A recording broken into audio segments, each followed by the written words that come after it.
अरिहंतों को नमस्कार, श्री सिद्धों को नमस्कार, आचार्यों को नमस्कार, उपाध्यायों को नमस्कार।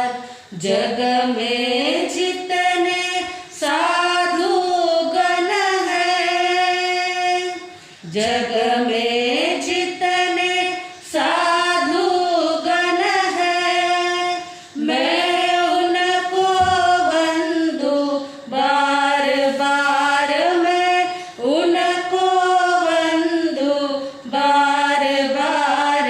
अरिहंतों को नमस्कार, श्री सिद्धों को नमस्कार। ध्यान मूलम गुरुर्मूर्ति, पूजा मूलम गुरुपदम, मंत्र मूलम गुरुर्वाक्यम, मोक्ष मूलम गुरुकृपा, मोक्ष मूलम गुरुकृपा। अनंत उपकारी पूज्य वरों के चरण कमल में कोटिशा वंदन। अनंत उपकारी जन जन के आस्था केंद्र आचार्य सम्राट गुरुदेव पूज्य श्री आनंद ऋषि जी महाराज साहब के पावन स्मृति में शतशः अभिवादन। वर्तमान आचार्य डॉक्टर शिवमुनि जी महाराज साहब, युवाचार्य पूज्य महेंद्र ऋषि जी महाराज साहब, प्रवर्तक पूज्य श्री कुंदन ऋषि जी महाराज साहब के चरण कमल में कोटिशा वंदन। तपस्वी रत्न पूज्य किशन मुनि जी महाराज साहब, श्रुतस्तवीरा प्रखर व्याख्याता गुरुनी मैया डॉक्टर पूज्य धर्मशिला जी महासती जी के पावन स्मृति में शतशः अभिवादन। उपस्थित धर्म प्रेमी भाइयों, करुणामूर्ति माताओं तथा बहनों, हम बड़ी साधु वंदना में भद्रबाहु स्वामी के ऊपर विचार कर रहे थे। भद्रबाहु स्वामी के तप, जप, साधना, आराधना और ज्ञान के प्रभाव से जितशत्रु राजा ने श्रावक व्रत ग्रहण कर लिए, श्रावक व्रतधारी बने और चंद्रगुप्त राजा भी भद्रबाहु के समय में हुए थे। जब पाटलिपुत्र में आगम वाचना चल रही थी, जब आगम वाचना पाटलिपुत्र में चल रही थी, उसके बाद 12 वर्ष तक दुष्काल पड़ने वाला था। भद्रबाहु अत्यंत वृद्ध अवस्था प्राप्त होने के कारण वे वहां से कहीं पर भी जा नहीं सके, परंतु बाकी के जितने भी संत थे सभी को दक्षिण दिशा में समुद्र तट के ऊपर जो नगर थे वहां पर जाने की आज्ञा की और सभी साधु संत उस जगह पर यानी पाटलिपुत्र के आसपास में दुकाल होने के कारण दक्षिण दिशा के समुद्र तट के किनारे जो भी गांव थे वहां पे विचरण करते करते वहां पे गए और जब दुष्काल समाप्त हो गया तो पुनः सभी साधु संघ पाटलिपुत्र में पधार गए। उस समय पाटलिपुत्र में पुनः स्थूलिभद्र के सानिध्य में 11 अंगों का संकलन हुआ। वह काल वीर निर्वाण 160 का था, यानी वीर निर्वाण 160 में 11 अंग का संकलन स्थूलिभद्र के सानिध्य में हुआ। चंद्रगुप्त राजा आचार्य भद्रबाहु स्वामी के परम भक्त थे, उनको उन्होंने गुरु माना हुआ था। भद्रबाहु स्वामी गुरु को चंद्रगुप्त ने अपना जीवन समर्पित कर दिया था। वे धर्म में इतने ज्यादा तल्लीन बन गए थे। एक बार वे औषध लेकर के औषधशाला में सो रहे थे। रात्रि के अंतिम समय में, अंतिम प्रहर में जब वे निद्राधीन थे, उस समय उन्हें स्वप्न आए और वे सारे स्वप्न देखने के बाद उन्हें ऐसा विचार आया कि इन सपनों का फल क्या होगा और मैं इन्हें किसे पूछूं। तुरंत उनको गुरु याद आ गए और वे भद्रबाहु स्वामी के पास में अपनी विनंती लेकर के गए और कहा, प्रभु गुरु मुझे इन स्वप्नों का फल बताइए। तब भद्रबाहु स्वामी ने जो चंद्रगुप्त राजा को स्वप्न आए उन स्वप्नों का फल बताया। चंद्रगुप्त ने कहा कि मैंने स्वप्न में देखा कि एक कल्पवृक्ष की डाली टूटी हुई, यानी कल्पवृक्ष की डाली टूटी हुई देखी चंद्रगुप्त ने। तब भद्रबाहु स्वामी ने कहा कि इसका फल यह होगा कि भविष्य में राजा महाराजा आदि दीक्षा नहीं लेंगे, राजा महाराजा आदि दीक्षा नहीं लेंगे। अभी तो राजा महाराजा का कोई समय ही नहीं है, राजा महाराजाओं का समय ही चला गया है, तो अभी कोई राजा महाराजा दीक्षा नहीं लेंगे।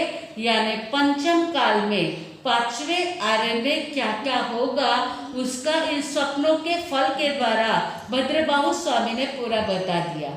दूसरे स्वप्न में चंद्रगुप्त ने राजा ने देखा कि बिना समय ही सूर्य अस्त हो गया, यानी सूर्यास्त का समय हुआ ही नहीं था, तभी ही सूर्यास्त हो गया। तब भद्रबाहु स्वामी ने उसका फल बताते हुए कहा कि पांचवें आर्य में जन्मे हुए व्यक्ति को केवल ज्ञान नहीं होगा। पांचवें आर्य में जो भी व्यक्ति जन्मेगा उसे केवल ज्ञान नहीं होगा, और आगमों का भी जो ज्ञान है, शुद्ध ज्ञान भी है, वह न्यून होते जाएगा, कम होते जाएगा।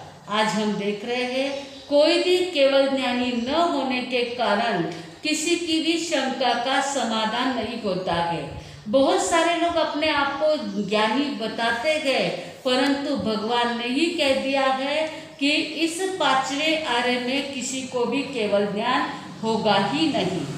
तीसरे स्वप्न में देखा चंद्रमा को चालनी की तरह छिद्रों वाला देखा, चंद्रमा को चालनी की तरह छिद्र वाला देखा। उसका फल बताते हुए कहा कि जैन धर्म में छोटी छोटी बातों को लेकर के अनेक मतांतर उत्पन्न होंगे, और जो उज्जवल भावना वाले हैं, जो अच्छी भावना वाले, वो भी छिद्रान्वेषी होंगे। छिद्रान्वेषी यानी जो दूसरों की गलतियों को ही ढूंढेंगे, अच्छी बातों को ढूंढने की अपेक्षा गलतियां ढूंढने वाले ज़्यादा होंगे।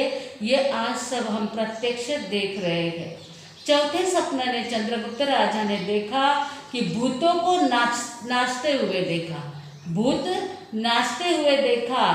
तब भद्रबाहु स्वामी ने उसका फल बताया कि कुगुरु और कुदेवों की भक्ति बढ़ेगी, देव गुरु धर्म के प्रति श्रद्धा घटेगी। कुगुरु इनकी भक्ति बढ़ेगी और सुगुरु और सुधर्म के ऊपर की श्रद्धा घटेगी।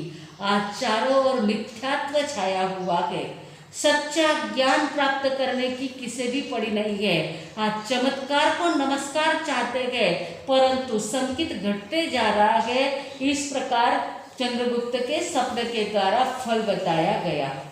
पांचवें स्वप्न में चंद्रगुप्त ने देखा 12 फन वाला विशाल सर्प।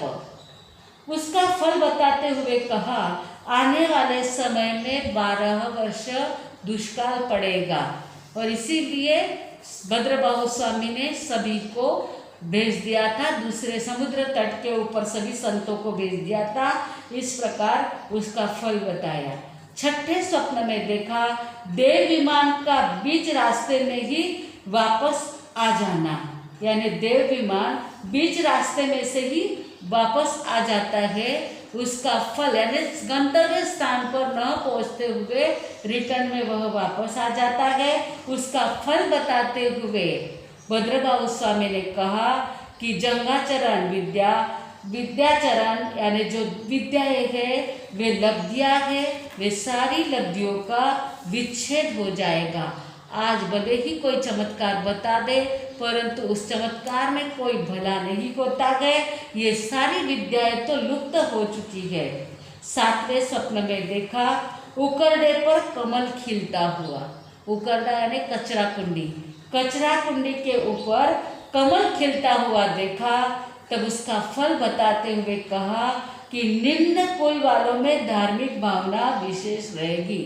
जो नीच कुल वाले हैं उनमें धार्मिक भावना विशेष रहेगी, और जैन धर्म क्षत्रिय से वणिक बुद्धि वालों के पास जाएगा। जो क्षत्रिय के पास में जो जैन धर्म था वह वणिक बुद्धि वालों के पास में जाएगा। संतों व श्रावकों की आगम में रुचि कम हो जाएगी। संतों की और श्रावकों की आगम में रुचि कम हो जाएगी। कथा, कहानी, कविता आदि की रुचि ज़्यादा रहेगी। भगवान की वाणी से विपरीत सिद्धांतों की स्थापना होगी। आज लोगों को कहते तो सबको करंट विषय चाहिए। शास्त्रों की, आगमों की कहानियाँ कहते गए तो श्रावक और श्राविका कहते हैं महाराज साहब ये तो बहुत पुरानी बातें हैं, पुराने जमाने में बीत गया, अब हमको सुनाने से उसका क्या फायदा, कोई करंट बातें आपको बताओ, हमें बताओ। ऐसा कहने से जब पुरानी शास्त्रों की बातों को नहीं बताएंगे तो सत्य धर्म क्या था, सत्य धर्म कैसे पाला गया था, संतों ने कैसे सत्य धर्म को पाला, वह कैसे ध्यान में आएगा। करंट विषयों में लेने जैसा और आचरण करने जैसा है ही क्या, परंतु सभी को उसी का अट्रैक्शन हो गया है। जो भद्रबाहु स्वामी ने यह पहले ही बता दिया था कि ऐसा होने वाला है। 8वें स्वप्न में देखा जुगनू की भांति चमकती बुझती अग्नि। जुगनू जैसे चमकता है, बुझता है, वैसी अग्नि को देखा तो उसका फल बताते हुए कहा कि सम्यक्त्व पर श्रद्धा कम होगी। सम्यक्त्व यानी सुदेव, सुगुरु और सुधर्म के प्रति श्रद्धा कम होगी और मिथ्यात्व के ऊपर आस्था बढ़ेगी। आज तीर्थंकरों को लोग भूल गए हैं और गुरु परंपरा चल रही है। तीर्थंकर की वाणी का महत्व नहीं रह गया है, गुरु की वाणी का महत्व रह गया है। तीर्थंकर की श्रद्धा के बजाय गुरु की श्रद्धा बढ़ गई है। वह गुरु भले देवलोक में हो और अति हो, उसका पूजन चल रहा है। ये सारे आडंबर से आकर्षित होकर के और उन्हीं धर्म क्रियाओं में लोगों की रुचि बढ़ेगी। इस प्रकार मिथ्यात्व का बढ़ना यह बताया गया। आगे 9वें स्वप्न में चंद्रगुप्त ने देखा कि तीनों दिशाओं में समुद्र सूख गया है। तीनों दिशाओं में समुद्र सूख गया है। सिर्फ दक्षिण दिशा की तरफ थोड़ा गंदा पानी है। तब इसका फल बताते हुए कहा जैन धर्म दक्षिण दिशा में कुछ रहेगा, बाकी स्थानों पर धर्म नहीं टिकेगा और वह भगवान के जन्म आदि कल्याणक भूमि पर धर्म की विशेष हानि होगी। हम देखते हैं बिहार आदि में कितने आदिवासी लोग हैं, धर्म आदि की उस जगह पर बहुत सारी हानि हो गई है। इस प्रकार 10वें स्वप्न में देखा कि सोने की थाली में कुत्ते खीर खाते हैं। सोने की थाली में कुत्ते खीर खा रहे हैं, तो इसका मतलब बताते हुए, अर्थ बताते हुए कहा है उत्तम कुल की लक्ष्मी नीच के घर जाएगी और चुगलखोर व चोरों के घर बसेगी।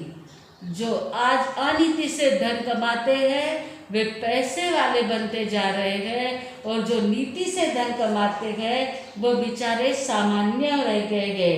नीति द्वारा व्यापार करने वाले यहाँ से चले जाए, यानी नीति धर्म के वाले जो नीति से व्यापार करेंगे उसके पास से संपत्ति चली जाएगी।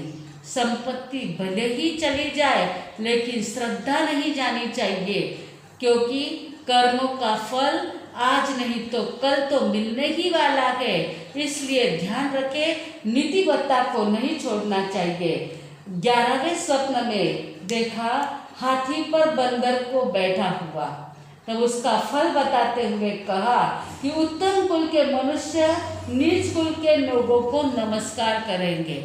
उत्तम कुल के लोगों नीच कुल के लोगों को नमस्कार करेंगे, अनार्य लोग इस धरती पर राज करेंगे। आज देखते हैं हम लोग जो व्यापारी लोग हैं जो जैन लोग हैं वह भी सेल टैक्स, इनकम टैक्स के लोगों को नमस्कार करते थे। भगवान को नमस्कार करते तो जरूर कुछ न कुछ प्राप्त होगा। बाकी जो राजा महाराजा का तो प्रथा रही नहीं है, राजा भी नीतिबद्धता वाले रहे नहीं है। जो अनीति से व्यापार कर रहे हैं, जो बड़े लोग अनीति से धन कमा रहे हैं, उनको सब हाथ जोड़ रहे हैं। तो इस प्रकार इस स्वप्न का फल बताया कि हाथी पर बंदर बैठेगा। आगे 12वें स्वप्न में बताया है समुद्र को मर्यादा का उल्लंघन करते हुए। समुद्र मर्यादा उल्लंघन कर देगा, उसका फल बताते हुए कहा है राजा और राज्यकर्ता अधर्मी होंगे।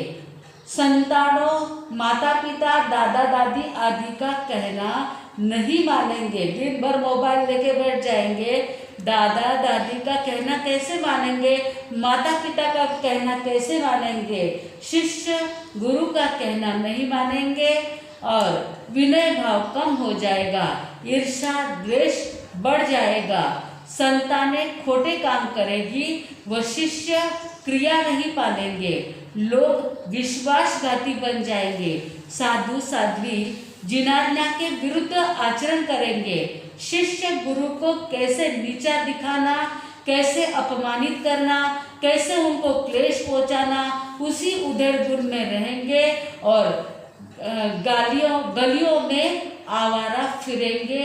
इस प्रकार से भविष्यवाणी। अभी तक तो ये सारी बातें बनने को 18,000 वर्ष बाकी है। 5वें आर्य के अंत तक ऐसा वातावरण होगा। अभी तो काफी वातावरण अच्छा भी है, परंतु 5वें आर्य के अंत तक इसका बुरा असर अपने को देखने को मिलना ही नहीं चाहिए। तब तक हम रहेंगे ही नहीं। जब तक अपने हाथों में अच्छा करने का है तब तक कर लेना चाहिए। अभी 5वें आर्य के शुरुआत है, अंत तक अपने को रहना ही नहीं है। धर्म आराधना कर लेना तो दोबारा इस धरती पे जन्म नहीं लेना पड़े। 13वें स्वप्न में चंद्रगुप्त ने देखा विशाल रथ छोटे छोटे बछड़ों से जुते हुए देखा। बहुत बड़ा रथ है और छोटे छोटे बछड़े उसको जोड़े हुए हैं। तो उसका फल बताते हुए भद्रबाहु स्वामी ने कहा बड़ी उम्र वालों की अपेक्षा छोटी उम्र वाले बालक बालिकाएं विशेष धर्म आचरण करेंगे। बड़े उम्र वाले तो कट्टे के ऊपर गप्पा मारते बैठ जाते हैं और छोटे उम्र वाले आजकल धर्म से जुड़े हुए नजर आते हैं। 14वें स्वप्न में देखा रत्नों को मलिनता, रत्न मलिन बने हुए देखा। तो जो साधु संयम को निर्मलता से नहीं पालेंगे, यानी सम्यक ज्ञान दर्शन चारित्र जो 3 रत्न है उसको मलिन बना देंगे। आचारवान साधु की निंदा करके स्वयं को श्रेष्ठ बताएंगे। खुद को श्रेष्ठ बताने वाले भी अपनी प्रशंसा करके निंदित ही होते हैं और दूसरों की निंदा करने वाले भी निंदित होते हैं। भाव से वैराग्य वाले बहुत कम ही होंगे और अधिकतर वेशधारी संत ही ज्यादा होंगे। शिक्षा देने पर उठपटांग बकेंगे।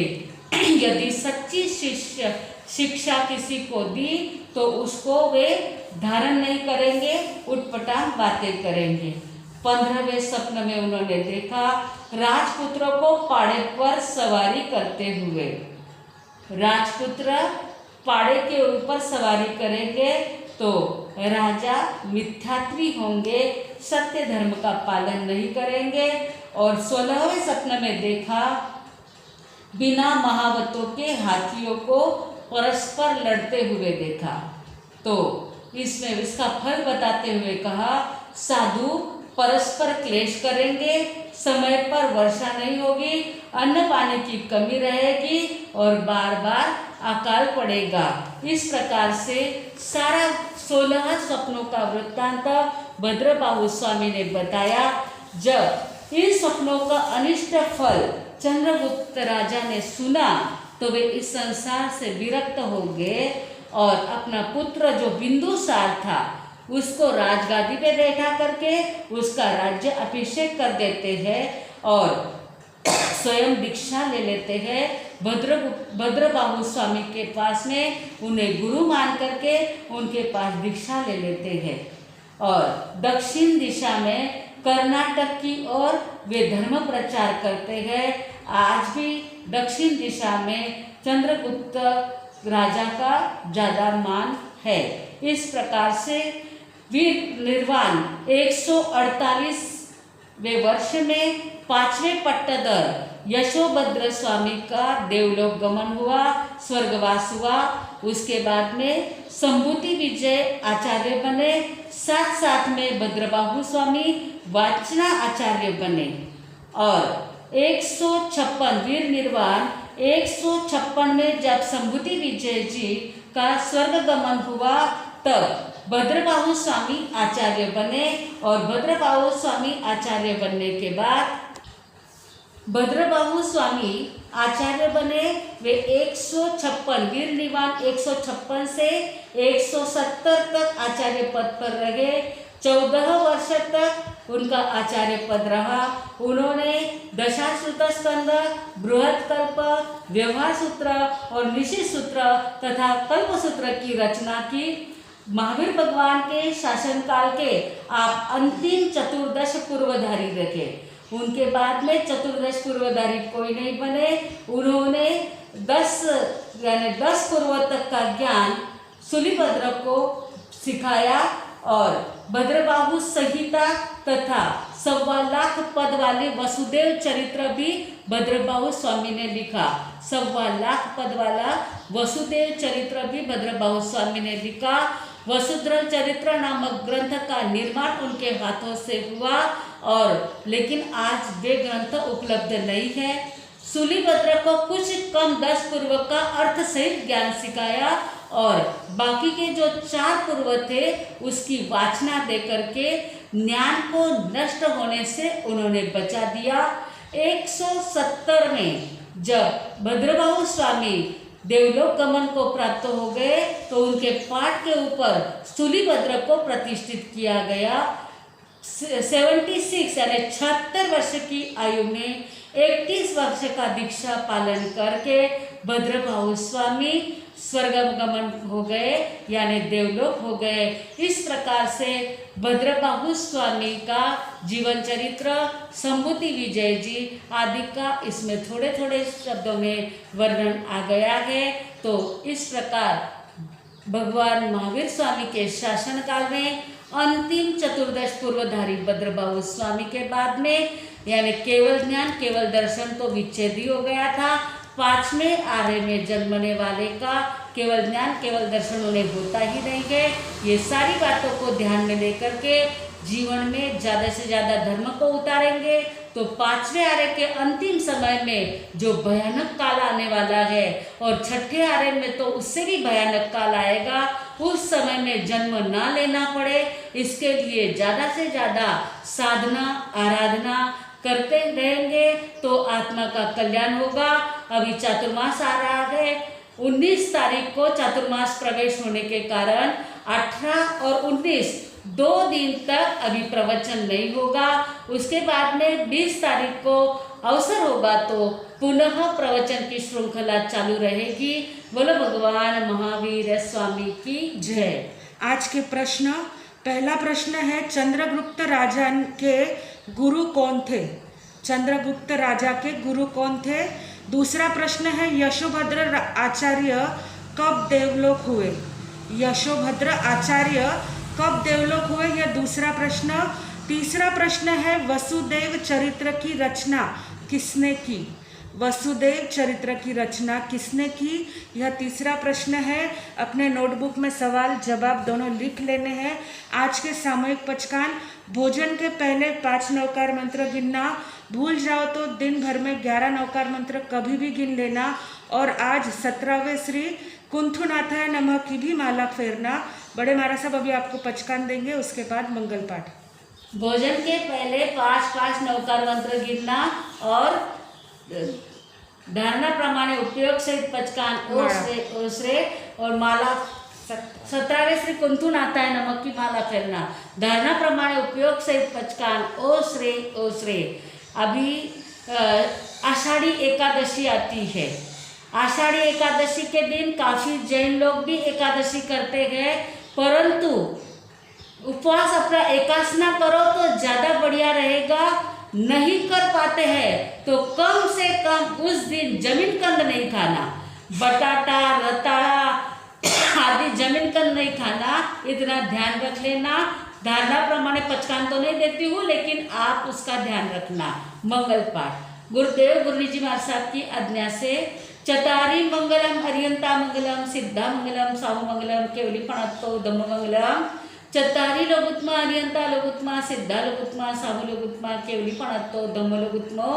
चतारी शरणं पवज्जामि, हरियंते शरणं पवज्जामि, सिद्धे शरणं पवज्जामि, साहू शरणं पवज्जामि, केवली फणत्तं धम्मं शरणं पवज्जामि। चार शरणा, दुख करना, सुख करना, आनंद करना, मंगल करना, सकल कार्य सिद्ध करना, औरन शरणों कोय। जो भविक प्राणी आदरे तो अक्षय अविचल पद होय। बोलो भगवान महावीर स्वामी की जय।